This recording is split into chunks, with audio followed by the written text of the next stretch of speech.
Whether Black Americans are this nation's official underclass depends on how the term is defined.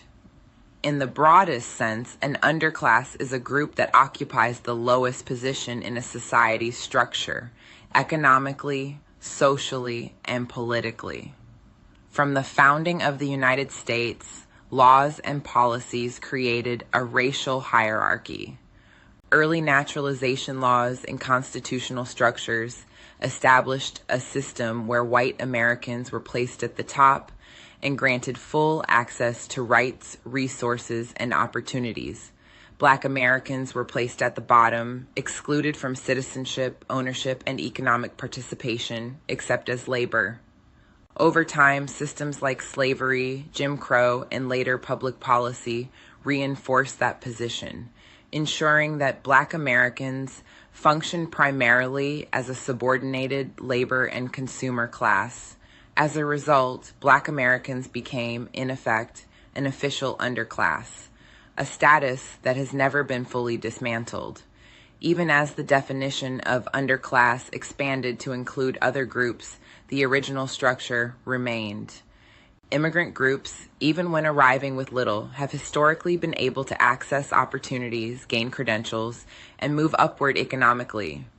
Over generations, they integrate into higher classes. Black Americans, as a group, have not experienced that same level of mobility.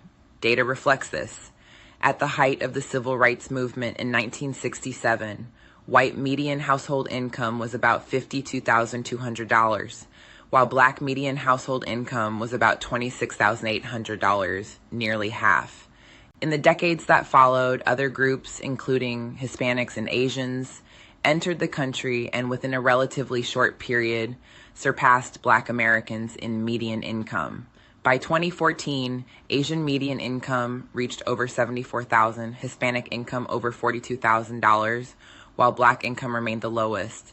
This pattern shows that Black Americans remain fixed at the bottom of the economic structure. That is what defines a permanent underclass. A permanent underclass exists when, regardless of individual success, the group as a whole remains at the lowest level over generations.